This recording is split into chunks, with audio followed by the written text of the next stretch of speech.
What's up, everyone? Welcome to episode 4. And before we get into introducing our guest for today, which I'm super pumped about, just wanted to share a couple things that are on top of my mind.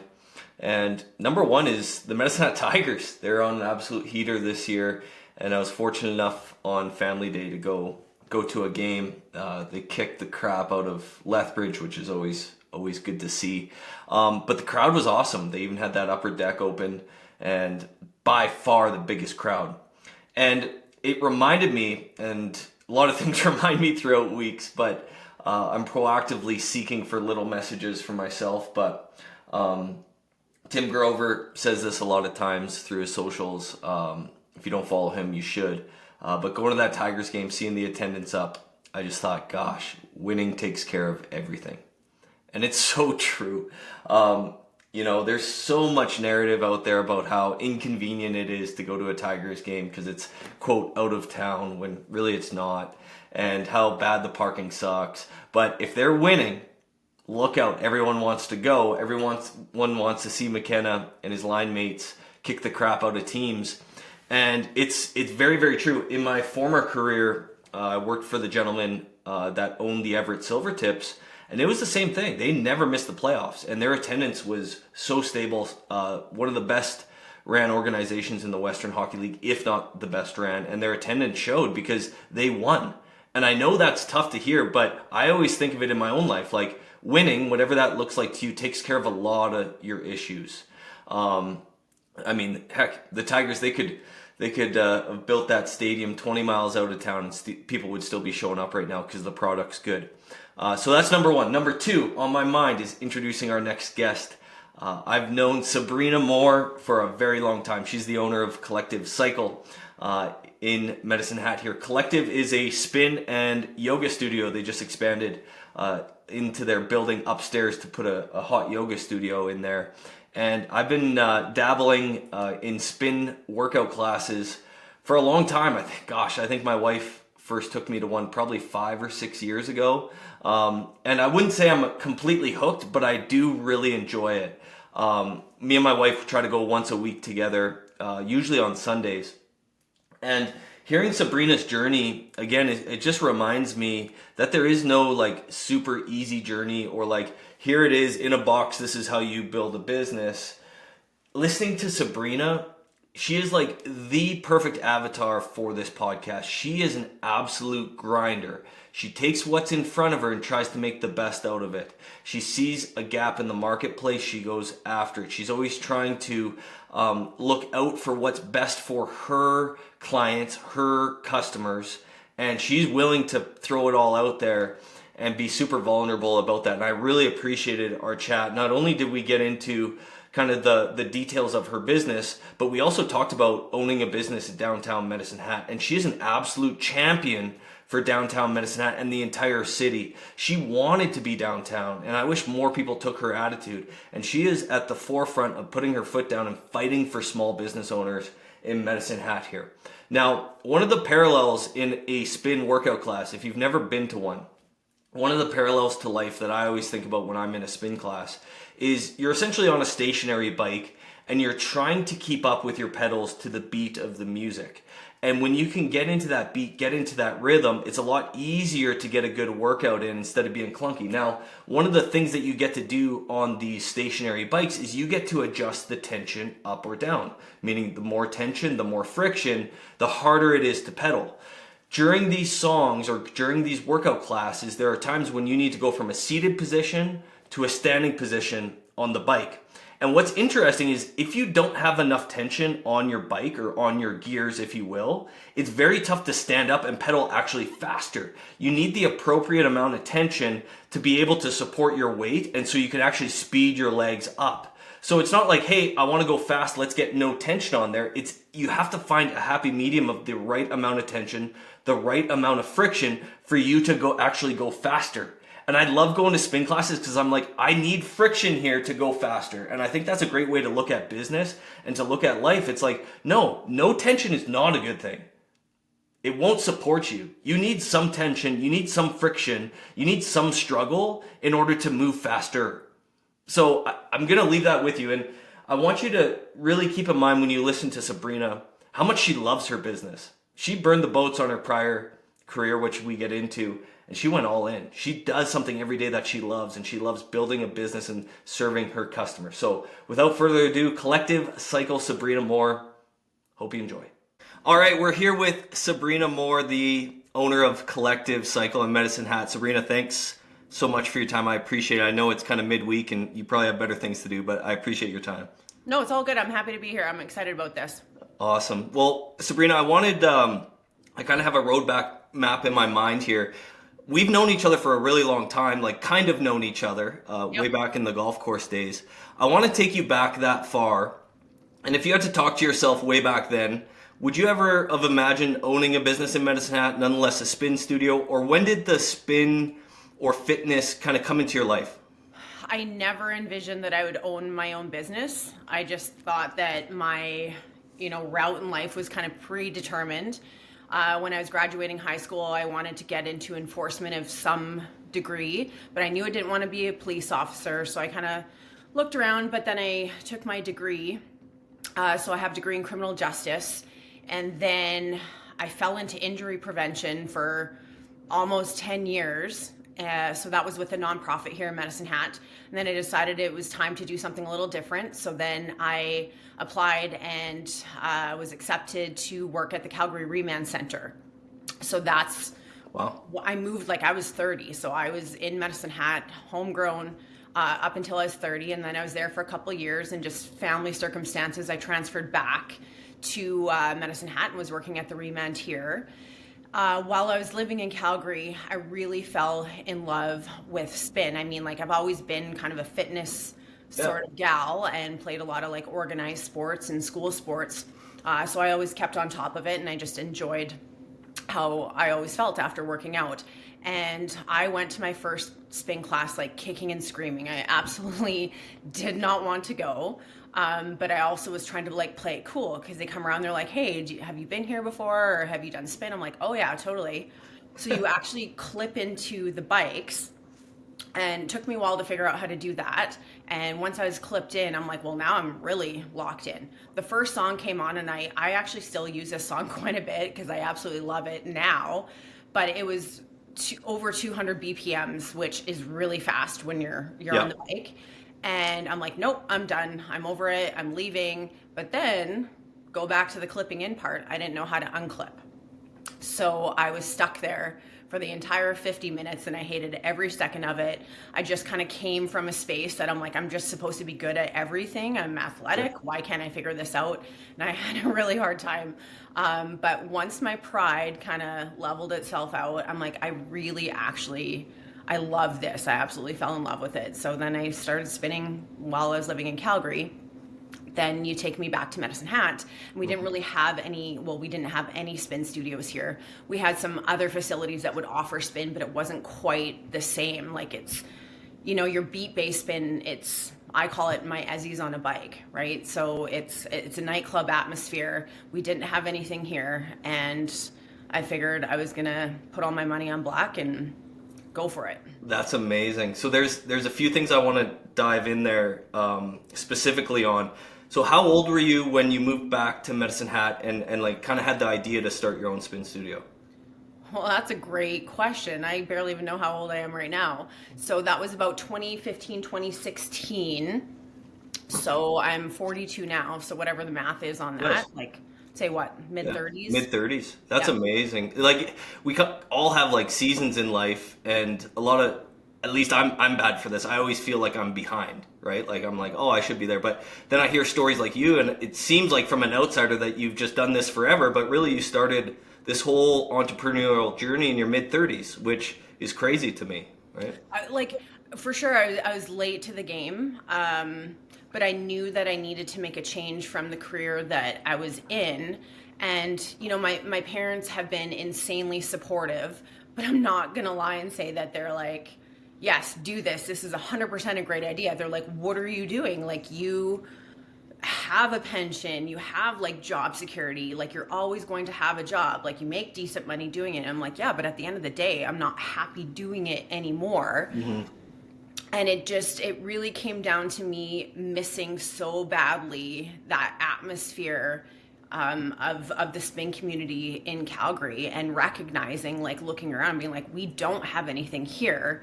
I think this is doable. And some of the conversations I had, like, friends, everyone, they're supportive, but then you also have those people that kind of like balance you out a little bit. They're like, yeah, but this is Medicine Hat. Do you think this is going to work in Medicine Hat?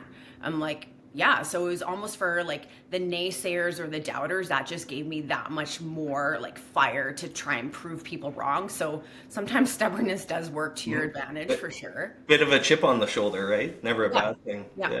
So, and I'm kind of hopping all over the place here, but talk to me about educating Medicine Hat on a new type of workout, because it's a tough thing to explain. Like you said, Ezzy on a bike, and that's very true. Like it's incredible, the culture and like the feeling in your spin classes that you can create. But when you were first starting out, like that first 3 months, 6 months, even a year, how did you get people in the door so that they could kind of get a taste of that? Well, word of mouth is absolutely huge in Medicine Hat, as you know, even in your profession, right?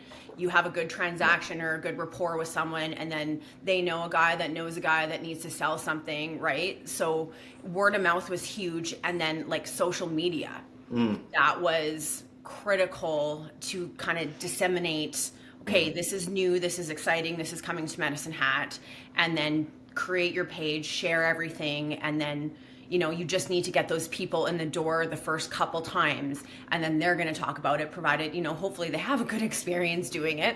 I mean, not everybody does, for sure. And then they just spread the word. And because it is something, at the time, it was new and different to Medicine Hat. I think that brought people out, because you're so kind of used to, okay, we're going to go to Good Life and do my workout there. Like, group fitness was a thing, but maybe not to the extent that it now is. Not even just with spin in the community, just group fitness has really grown a lot in Medicine Hat over the last, I'd say 5-10 years. I think as humans, we kind of crave that community, right? And as efficient as it is to work out at home, like, I know my wife and I, we make it a habit on Sundays to go to spin class, because it's like something to go out and do, and you're around other people and you get to talk to other people, and that culture or community that you created is really, really cool. And I do want to get to that in a bit. But how are you breaking the barriers of, like, okay, because I remember my first spin class at your studio, like, I forget exactly who, it might have been you, kind of walked me through everything, helped me set up the bike, helped me get the right shoes, all these things. Did you proactively put those processes in place, or was that a bit of a learning curve? Those were established right from the start, but you need that time with the person. So if someone rolls in, it's their first class, it's 2 minutes to class time, you're like, sorry man, the best I can do is get you in the bike, make sure that your settings are right, and it's going to have to be baptism by fire. But because I know what I felt like going, and it's not that the people didn't offer the help, it's just that I was too proud for it. I was like, no, I can figure this out. And I'm really honest with people. I'm like, look, the first 3, 5, 10, 50 classes, it's different for everybody. It's going to be a little bit of a battlefield, but the best part is that you control your destiny in that space, because you control what movements you incorporate, what your tension is. So I like to spend that time with people so they know, okay, this is what to expect, and the good, the bad, the ugly. Like, I don't think it's beneficial to be like, you're going to have the time of your life your very first spin class, because some people do, but a lot of them are like, what was that? What just happened to me? I think that's what makes it so attractive, though, to come back, because it is a very, very unique experience. Like, your product is so different than any type of, class fitness that I've ever been to, and it's unique. And I think that's attractive, and it kind of like lingers in the back of your mind. Even if you're not good at it the first few times, you're like, oh man, like, I could get better. And admittedly, I like seeing the progress. Like, I don't do it that well, but it's like, okay, like, hey, I felt better today because I was more in beat, more in sync, and I was able to like keep up a little bit more, right? Right. Now, a big part of this whole thing is kind of the music that you play, the lights, kind of the vibe, if you will. How did you create that? Did you steal it from a different spin studio, or did you just make it your own? No, so I mean, beat-based spin, it's really about the atmosphere and the people in that space, the music, the lighting, and it's just like you're working as one together. So I contacted, when I was first doing my initial kind of research, she's one of the best humans you're ever going to meet, is Tash Marshall Bean, because I'm researching, spin studios, spin training, because I had taken numerous classes, but I'm like, I don't know how to actually teach this. There has to be like a methodology or a program or something that goes along with this. Like I can fake and make a lot of things in my life, but this is not one of them. So I contacted Tash, and immediately, like our first conversation, I'm like, this is my gal. So she has a whole host of knowledge behind her and experience, and she's helped to open numerous fitness studios all over. Like she's helped down in Phoenix area, right, and just all over. And she was my gal. Interesting. That's cool to have a somewhat of a mentor, right? Yes, it's her program that we follow. So it's like you have your track profiles, and she's kind of created everything. And then from there, each studio kind of takes their own thing from it, most definitely. Like we are, I'd say, pretty high choreography compared to some places. And then there's other places that are way higher choreography than what we are. So I think you just have to make it what you envision. And I knew that, one of the studios that I wrote at, and this is not throwing shade to them at all, in Calgary, it said right on their page, like the front row is reserved for like proficient riders. And there was like, I don't know, it was almost like a tiered system. Kind of judgy, right? Well, I don't know, for lack of better terms, it was just like, you have to be proficient to ride in the front. And that's just not my vibe. That's never been my vibe, nor is that the vibe of the people. As you know, when you come to the studio, I wanted it to be something that everyone felt comfortable doing. And that's why I don't even offer beginner classes, because really then you're tiering it, and then people feel like, okay, I have to be at this level before I do this. And for those that do the beginner classes, that's great if that works for you. But for us, I find anyone can do this. I want it to be for everybody. And yeah, you figure it out as you go along. Yeah. And I think it's kind of an intangible, and it's more like a feeling that I get, because I'm very novice. But when I go to a spin class, I don't feel judged by those that I know that are like elite or way better. And I think that's a very important part. And I hope listeners hear that. Like, I feel comfortable, and it's not like I don't know what I'm doing, right, but there's other people that have way more experience, and they don't judge me. And I think that's easy enough to say, but I think that comes from you, Sabrina, and the work that you've done to create that culture to where someone experienced feels comfortable and someone as a novice feels comfortable. And I think that's really, really important. Well, I really appreciate that, but you have to give credit to yourselves as well, because you guys are what really have established that and maintain it to this day. There might be people that come in and be like, this is not the place for me, and that is okay. But I know that every person that walks through that door is going to feel supported and hopefully comfortable, with whether it's their first ride or 200th ride. And it's really cool to see, because you see these relationships and friendships established that didn't exist prior to group fitness or coming to the studio, and now those people are close, good friends, or it's a date day for you and your wife, and there's just so much more behind it than just a workout. And I think that's what I kind of take it back to, because I've had multiple gym memberships in my life where it's the one that you pay monthly. You go in, you're supposed to do your workout. I would go on the elliptical for like 5 minutes and be like, well, this is boring. And then I'd go stretch and people watch. I'm like, okay, well, that's, another day, another dollar. And then off I would go. Like, I need someone to lead me to do something. I just don't have the capacity to do it myself. So it comes down to, I don't want it to feel like a punishment. Like I have to go to the gym. I want to like reframe it that like I get to go to the gym, or I get to go to spin, or I get to go to yoga, or whatever it is. Yeah.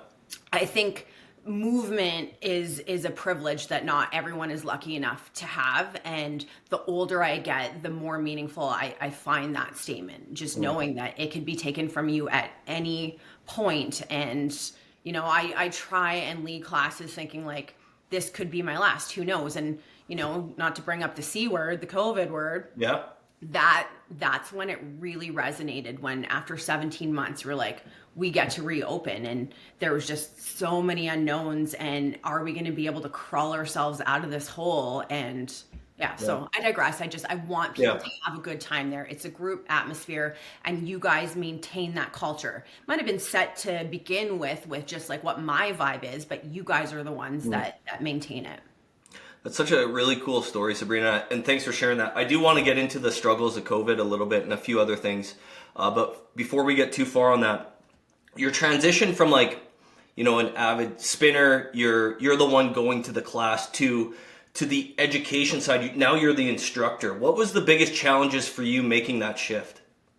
Well, because I'd never taught anything in my life. I'd never led a group fitness class. I was always a participant, or I was always a player, but I was never a coach. I was never a trainer. So the beauty behind that was that we all started together. So people come into this, and there might have been like a handful of people that have been to, a spin studio in a different city, but this was like all new to everybody. So we were really able to grow together, and I never lied. I was like, oh yeah, I'm super well trained in this. I 100% know what I'm doing. Like, I look back even on some of the training videos that we would submit with Tash. I'm like, oh my gosh, what was I doing? I don't sound like that. Why did I sound like that? Because everybody, like, whether, it's 7 years ago or now, you just have this mindset, or you think you're like, okay, here we go, and this, and it's like, no, that is not at all. Like, you just talk normal, but you almost have to like beat that out of people, because you're thinking, okay, I have to be motivational, I have to be this cheerleader.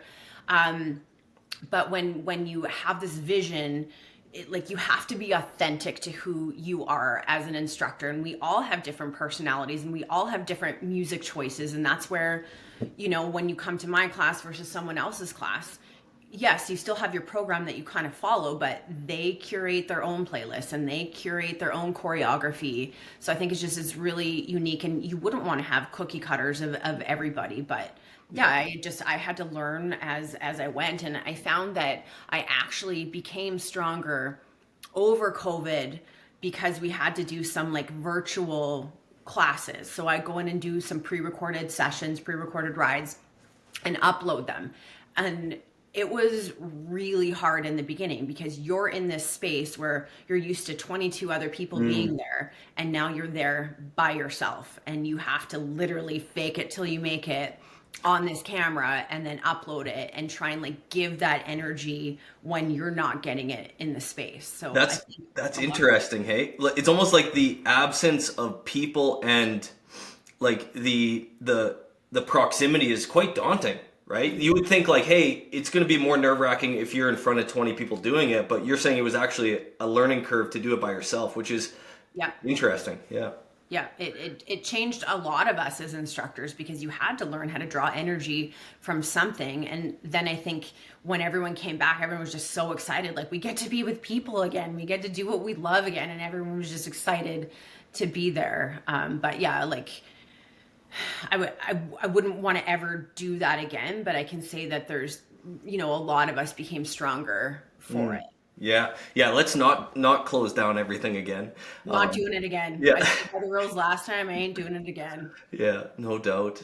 It's we're only a few years removed from that, and it's easy to forget about those challenges. Every business got hit in different ways, and yours certainly did too. Can you maybe talk about the emotion involved with that? There, whether it be anger or just fear, or how did you combat all the challenges that those few years, 18 months gave you?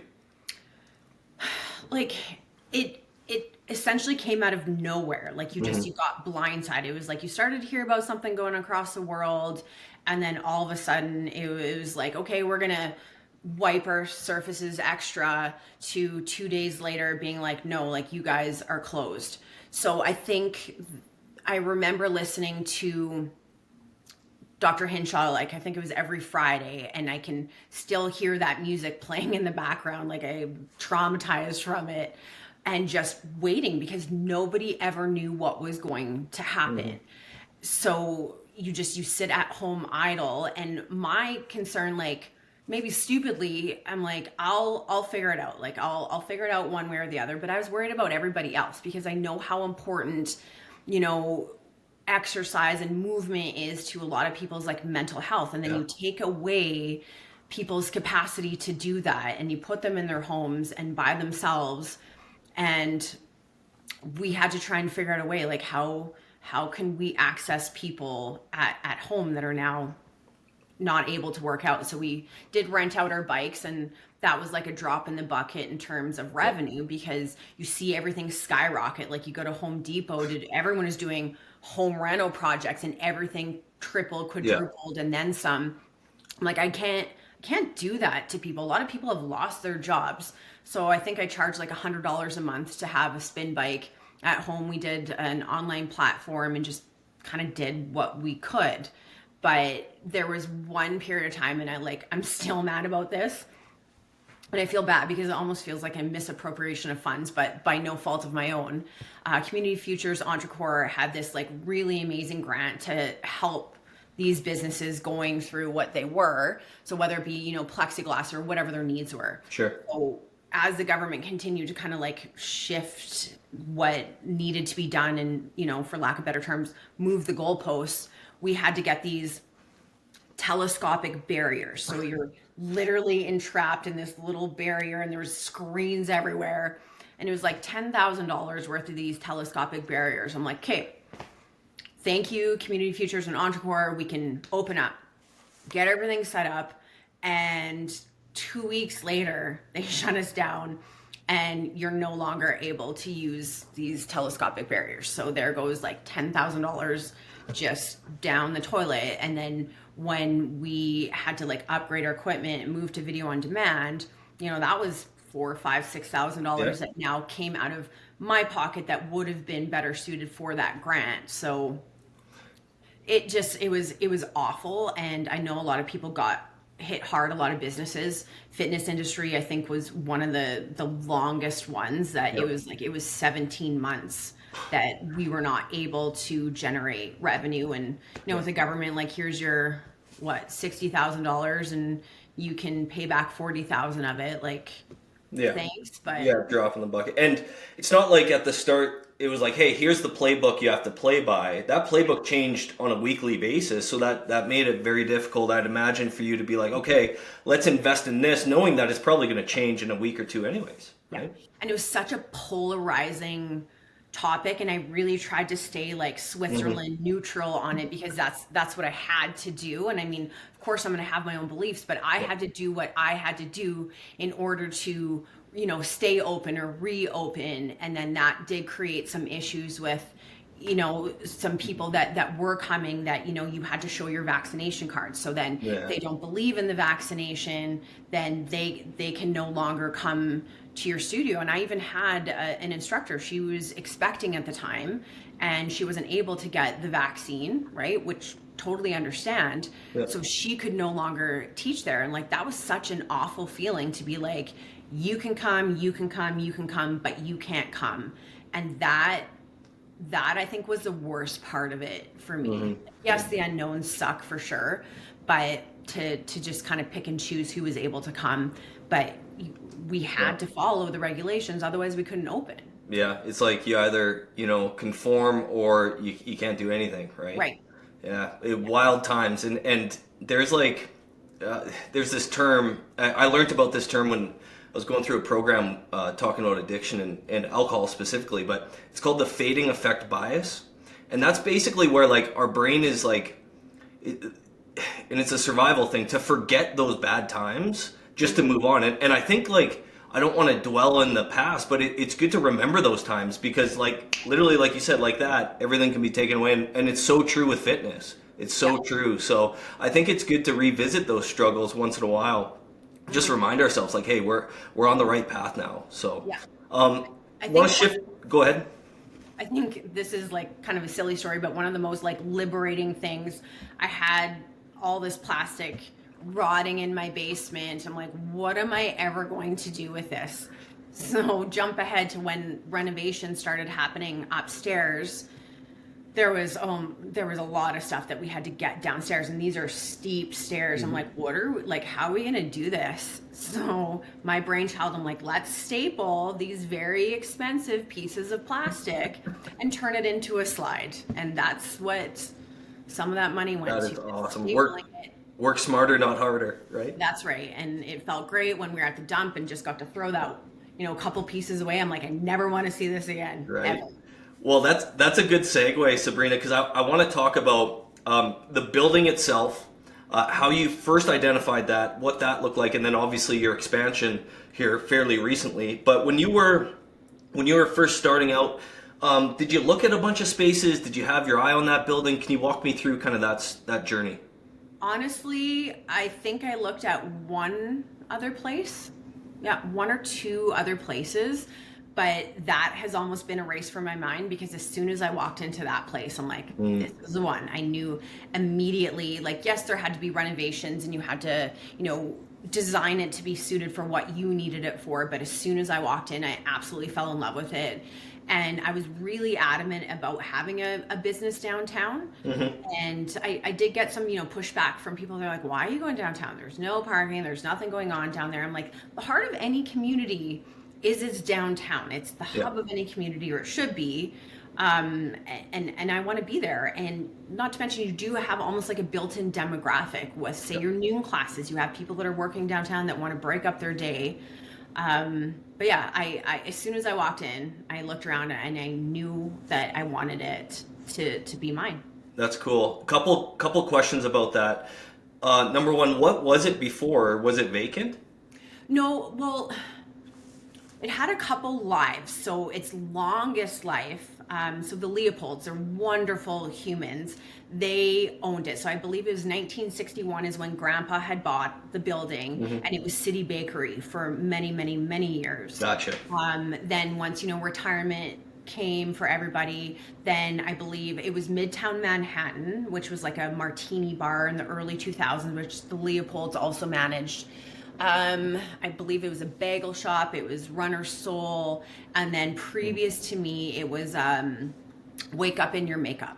Okay, gotcha. And did you lease it, or did you purchase the building? What did that look like? No, so I leased it to begin with. And once I walked in, I knew that it was going to require a lot of renovations. And it kind of just depends what agreement you have with the owners.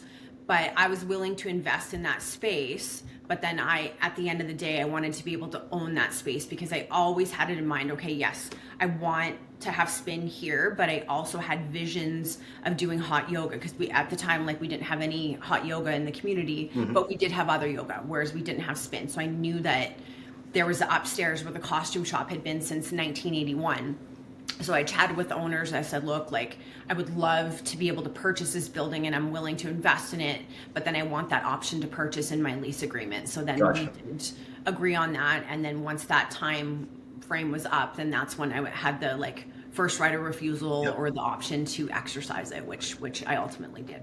That's and I just want to underline this, for you to have that vision and to be savvy enough to write that into your initial lease is very, very smart, because if you didn't have that vision, who knows what would have happened, right? Or very stupid, Ryan, because I signed a very long lease to begin with. So if it didn't take off, then I don't know what I would have done. Yeah. Hopes and prayers. It's better to burn the boats, right? Because you're fully committed. So with the expansion, at what point were you comfortable, hey, yes, let's expand upstairs, let's add in this extra value to your current clients? Was there a threshold you were trying to hit, or did it just organically happen? It almost had to happen, because it was coming to the end of that final lease year, and it was kind of gotta do it now. Now is the time. And a lot of businesses were still rebuilding after COVID, because it took quite a while for people to even realize or feel comfortable and safe to go out in group atmosphere. So I think a lot of businesses were still rebuilding. But at that point, I'm okay, I have to do this now, and I'll figure it out.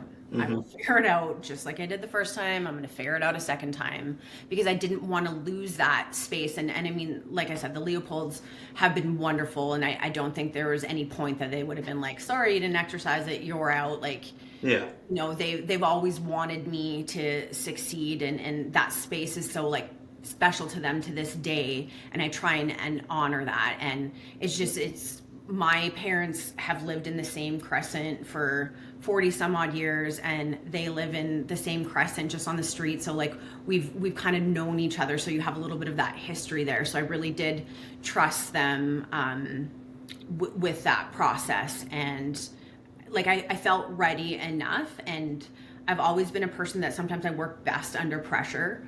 And that was one of those pressure points. I was like, okay, now is the time, and I'm gonna figure it out. Gotcha. I wanna ask a few specific questions on like your business and how that looks with the expansion, but just sticking with the building for a second. Can you talk to kind of the experience of owning a business downtown, the pros, the cons, the bad, the good? Because I know there's a lot of good, but it also comes with a lot of bad, right? Oh boy, we'd need like 4 hours for this segment if that's the case. I mean, I love downtown. Like I said, it's the heart of any community. Yeah. I love its vibrancy. I love that there's a lot of like small, local, independently owned businesses, that it's a person like you or I that's running that space and that business.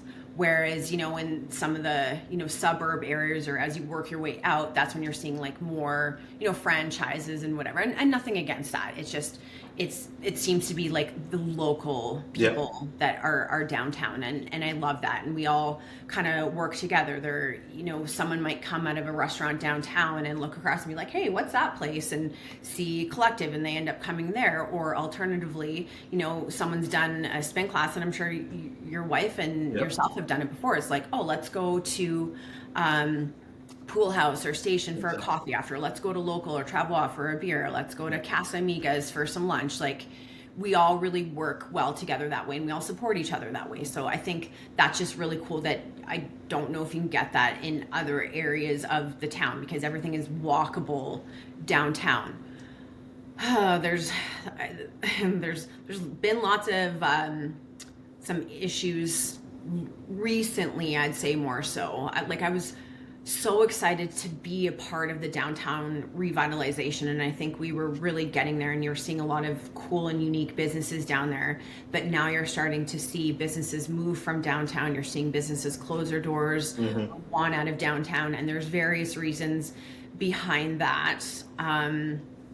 You know, for me personally, it comes down to frustrations with the city, and like I've been very transparent with everybody at the studio how frustrated I am with, you know, trying to remove parking. Like, we can't afford to lose parking downtown, and you know, we got rate reclassified with our utilities, like literally overnight notice, no advance warning, and we got grouped into a medium classification, which has changed my utility bill a minimum of $5,000 a year, which isn't, that's not a drop in the bucket for my business. And when I run it independently with a handful of subcontractors, and I see that I've been grouped in with greenhouses and like EVT across the building, they have 120 employees, and it comes down to this bylaw that I think is inherently flawed. So I've been really trying to put some pressure on the city to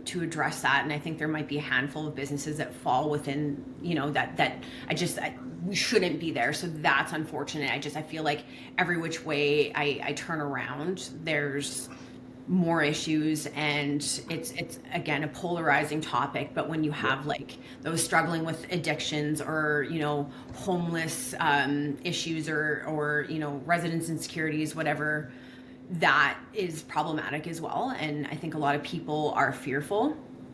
But it's been like my experience, and I used to work in corrections and remand, so maybe I have like kind of a different you know, vantage point on it. There might be like one situation that I felt like unsafe downtown that I was able to manage, but Yeah. So there's a host of issues. Yeah, and I can tell there's a lot of underlying frustrations there too. And I'll share this story, and this kind of sums up the city, and I'm fine going there. I had some folks, they were looking at a city-owned property just as a place of worship, so for their church.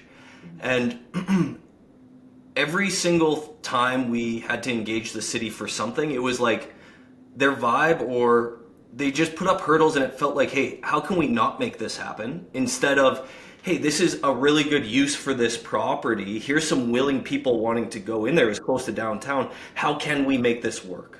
Right? Yeah. And you come into, throughout our life with contact with people that they look at a deal and they're like, how should we not do this? Instead of like, hey, how can we make this work? And I think that's the best way to sum up the challenges dealing with the city, which is really unfortunate. The number one thing I hear throughout all of Western Canada, if I'm traveling and I mention Medicine Hat, everyone is like, oh, I heard it's difficult to do business there. I'm like, Yeah. gosh, that's a bad narrative to have. It really is. And I think their tagline is supposed to be like, how do we get to yes? But that doesn't seem to happen. And there's some wonderful people at the city that I've dealt with that have been really supportive. And there's others, like, I just feel like there's so much red tape and so many loopholes, and just even the lack of transparency. Like, I had to pay thousands in permits and submit load calculations for my panels. Like, you know what I mean? Like, hand was out, taking all my money, but where was the conversation to be like, hey, did you know that this might change something on your end in terms of your utility classification?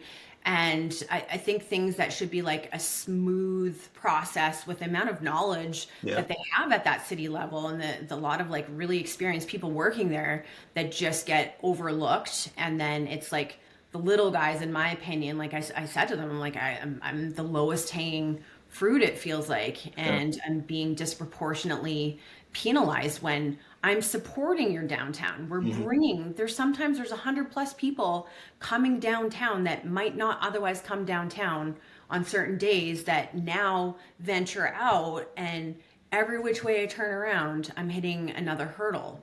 You're right when taken back to the point of like, people will go to a spin class, then go for lunch. Like there's a lot of trickle down, economic benefit for having other businesses downtown. It's like it's exponential, the amount of money spent downtown if people can get downtown. Yes. Right? So, and like, construction is a necessary evil. I've never fought that. Like, I understand. Are there ways that I think they can improve it? Absolutely. You look at other larger cities, like they're working late into the night. They're flooding the lights on it.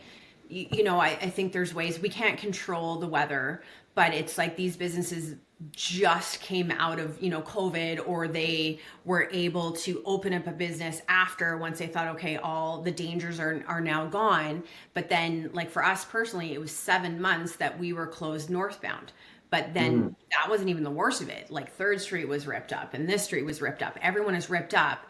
And I'm hearing of businesses that have lost 35-40% of their revenue since that happened. And people just haven't came downtown, because a lot of people, like, I hate to say it, they're just like, if it's not accessible, if it's not easy to get to, I'm just going to go somewhere else. And I guess I have a different mindset because I did live in Calgary and For sure. walked a lot of the places. But I think they're missing the mark on some opportunities downtown, and they're not necessarily supporting and helping out the businesses.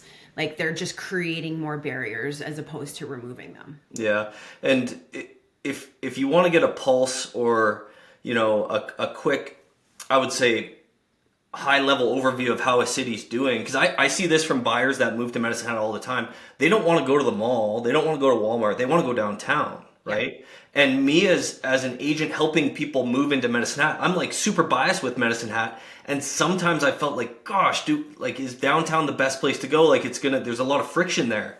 And so if there is money or allocations or resources to put towards the city, downtown, it's the heartbeat of any city.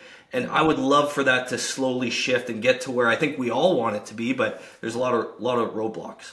Right? Absolutely. And everything always comes down to money, right? It's always about money, but yet I see all these like third-party engineering reports and this report and this draft and this, and like, That's hundreds of thousands of dollars. Like even I'm mad about those like flower planters that are downtown. Sure, they look pretty good, but at the end of the day, when you're paying for those plus hiring a company to water them, that's $130,000, Adds right? up quick, doesn't it? Yeah, tin can alley that just, got put in and then ripped out.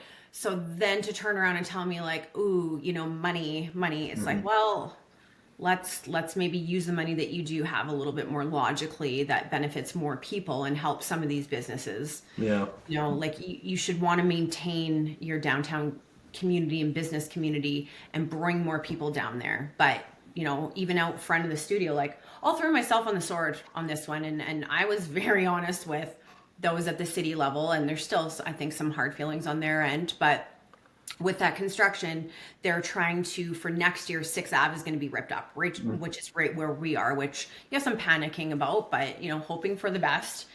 And it came out in the wash that they wanted to remove like a third of our on-street parking opportunities. So we already have limited parking as it is.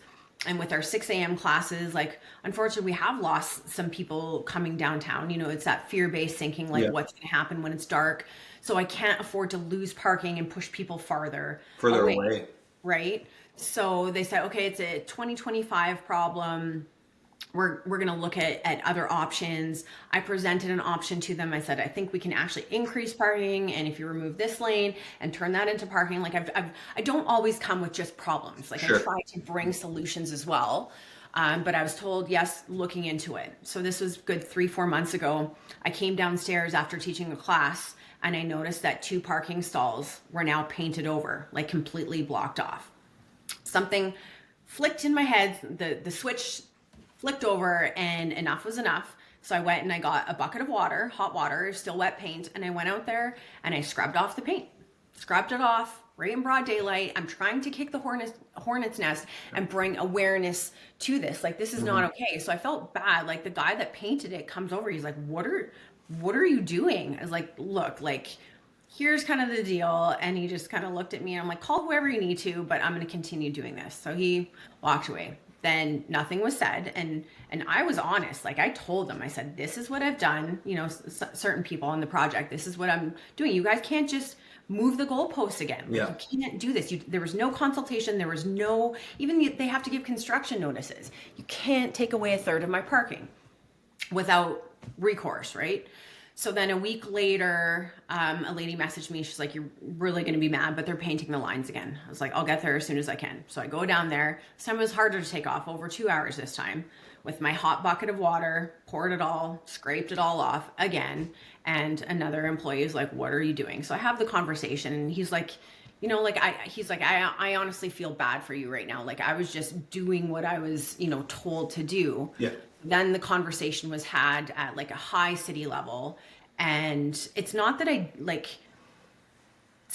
don't know that what I did wasn't illegal. I 100% know it is. Like, I have a degree in criminal justice. I'm very well aware of the repercussions. But when you push somebody that hard, that is how I responded. I felt backed into a corner, and I'm trying to preserve, some parking for our clients. And, there's some threats. There's this public code of conduct bylaw, all the municipal bylaws that I broke, and it is what it is. And I guess come at me, because you can't continue to do this until someone eventually does snap. And that was the way that I snapped. And I think there needs to be more accountability, and you guys move the timeline ahead, not me. Yeah.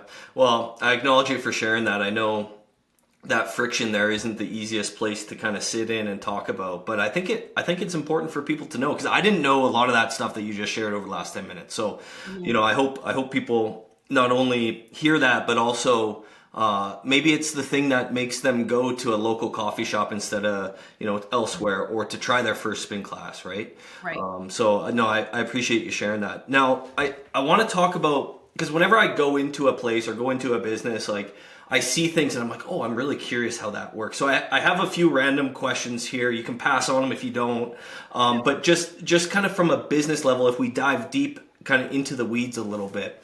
With your equipment, do you lease all that? Did you buy all that? How does all that work, from the shoes to the yoga mats to the bikes? Right. So I bought it outright right to begin with, because when I was looking at the leasing, like you're trying to, knowing that you have so many expenses when you're first opening a business, like, okay, what's this going to cost? What's this going to cost?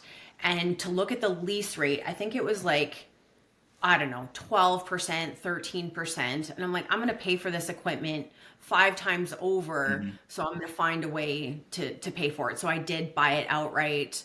And that's usually my practice, is that if I want something or need something, I need to pay for it outright, because I don't love paying interest. I don't even like having a mortgage on my house or the building. I don't love it. Yeah.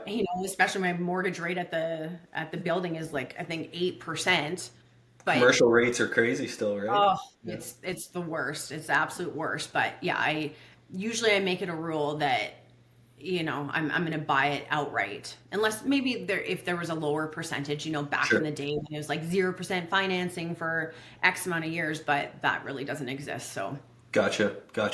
So when you're, and I know this kind of shifts as you get, through seasons, or you're busier sometimes and others. How do you decide when to add a class? And the second question to that is maybe figuring out what classes to add and kind of the time frames.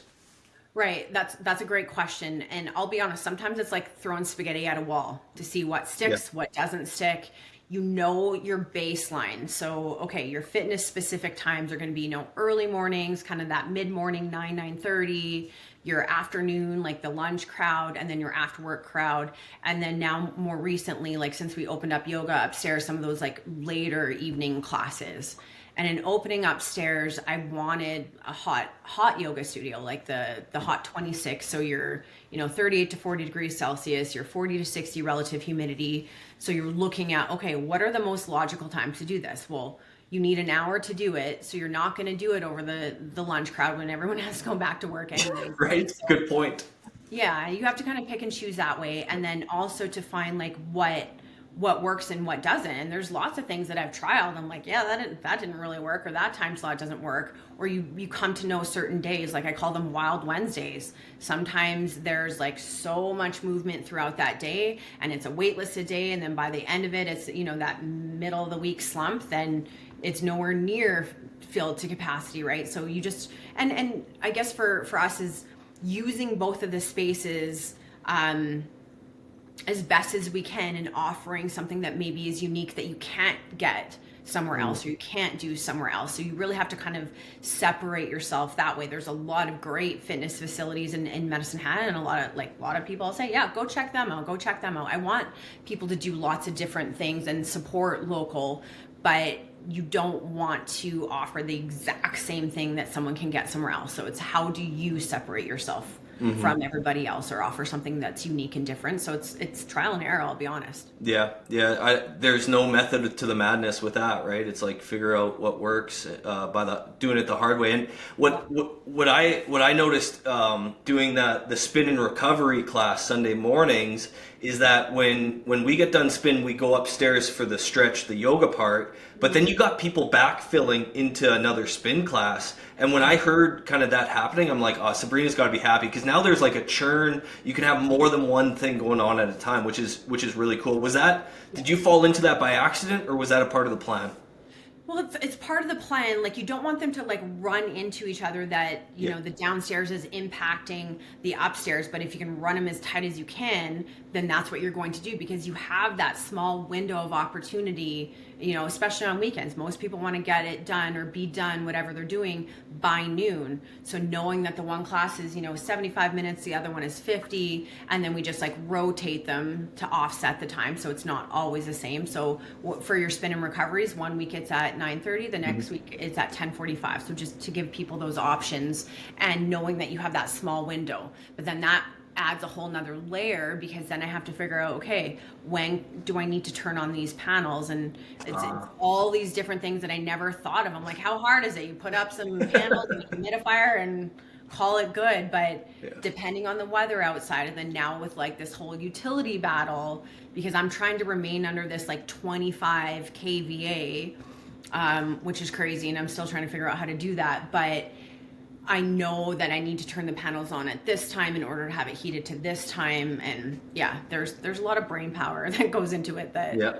I've had to learn. That's what I love hearing though, kind of like those little things, little levers that you pull as a business owner, because I would have never even thought about that, right? Can you tell the audience or the listeners how the MindBody app works, and then also maybe your challenges with people canceling and how you've dealt with that through your journey? Right. MindBody is like kind of a fitness industry.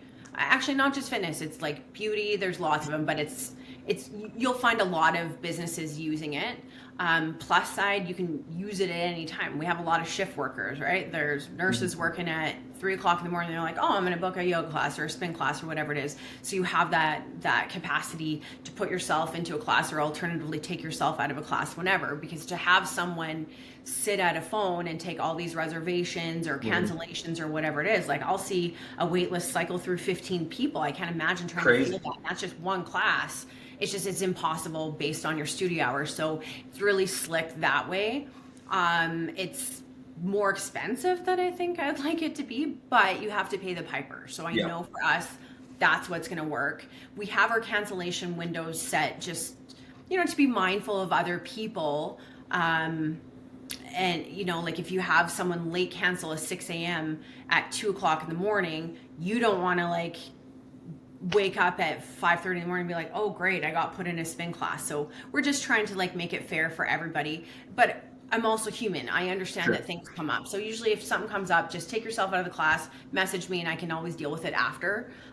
We have some weeks that there's times I'm like, I just want to pull my hair out because there is so much movement or so many late cancels, but some of it's, the weather outside, some of it's out of their control. Like my vehicle would not start today, right? So there's that. It's just you especially with those wait listed classes, you don't want people to get frustrated and be like, well, I can never get in, or they always see the wait list and I'm going to go somewhere else that doesn't have a wait list or whatever. And not all of our classes are. Some of them, absolutely, they're more popular and you can book them a week in advance. I used to have it at 2 weeks, but then I found like it was just way too far down the road. Yeah. And you will see an entire roster pretty much cycle through.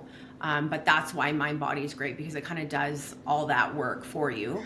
Yeah. And then, even if it is expensive, it's like, well, what's the alternative? I couldn't imagine having to pay someone to book all that stuff in and arrange it, right? Impossible, especially because it's at your fingertips at any time, any hour of the day. And I do, from a consumer standpoint, I like that even your specials, or if you put a sale out there, I can still get it applied right on the MindBody app. It's not like it's a different method, which I think is really cool. Yeah, I'm happy with it. Like I said, it is expensive, but you have to pay the piper. And I've seen a lot of people transition, like other businesses transition over to some other platforms, but at this case, like it's not serious enough for me to do it because it is kind of a industry specific sort of app that a lot of businesses will use. Gotcha. So with your instructors then, are they, like, do you tie their compensation to how many people show up, or is it just like a flat rate? We don't have to get into numbers, but I'm just curious how that side of the business works, because really it's an expense on your end as an owner, right? And then you probably feel obligated to teach more classes because you're not, paying an instructor. Walk me through that whole process. Right. So I don't tie it, like they get paid the same rate no matter how many people are in the class. Or not, because then and I'm not saying that other places don't do that, and if that works for them, that's great, that's wonderful, because it does provide that extra incentive, I guess, to maybe, okay, well, I'll make more if I bring X amount of people in, but our people are just like, they're happy to be there, they're happy to be able to work out and get that good sweat on, and they enjoy what they do. And I find that if you tiered it that way, then certain time slots, your weekend classes are usually really busy. So then everyone's going to want to try and go teach those ones. But then who do I have for those, midweek or those wild Wednesdays that you don't know what's actually going to happen that day? So I think it's just more fair to do it that way. And then there's not that competition of like who gets this coveted class that we know is going to be full. Gotcha. That's a really good point. It's kind of like, if you're a waiter or a waitress, you don't want to be working from like 1 to 3. You want the busy times, right? So you're eliminating that. I think that's really smart. That's cool. Yeah.